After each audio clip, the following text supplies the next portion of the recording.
Copa America কোন 23 জন জায়গা পাবে এবং কবে দল ঘোষণা করবে সবকিছুই জানতে পারবেন এই ভিডিওর মাধ্যমে। গোলকিপার হিসেবে থাকবেন অ্যালিসন বেকার, অ্যাডারসন, বেন্টো, এরা তিনজনই গোলকিপার থাকবে।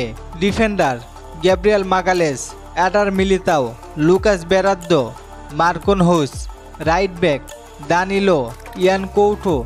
Left back Wendell, Ayrton Lucas.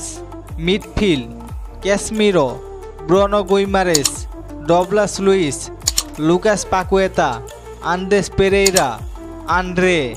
Forward Vinicius Junior, Rodrygo, Raphinha, Endrick, Martinelli, Richarlison. এই ছিল ব্রাজিলের চমৎকার স্কোয়াড। এদেরকে পরবর্তী স্কোয়াডে দেখবেন দরিবাল জুনিয়র। চলেন আপনাদের কমেন্টগুলো দেখে আসি। মামুনুর ভাই জানতে চেয়েছেন অ্যান্থনি কি কোপা আমেরিকা খেলবে? ভাই মনে হয় না সে কোপা আমেরিকা খেলতে পারবেন। তালুকদার ভাই জানতে চেয়েছেন কোপা আমেরিকায় পেদ্রো খেলবে কিনা? না ভাই, সে খেলার চান্স খুবই কম। আরেক ভাই জানতে চেয়েছেন কন্মেবল কি? ভাই কন্মেবল হলো ল্যাটিন আমেরিকার ফুটবলের নিয়ন্ত্রণ সংস্থা। আরেক ভাই জানতে চেয়েছেন তালিস্কা কি দলে ডাক পাবে? জানাবেন। ভাই সৌদি লিগে প্লেয়ার পছন্দ করেন না সিবিএফ, তাই মনে হয় না সে দলে খেলতে পারবেন।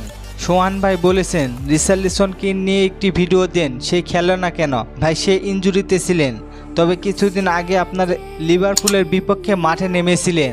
আরেক ভাই বলেছেন ম্যালকম দলে ডাক পাবে কিনা? ভাই সে মনে হয় না ডাক পাবে, তবে ম্যালকম দুর্দান্ত ছন্দে রয়েছেন। ধন্যবাদ সবাইকে কমেন্ট করার জন্য।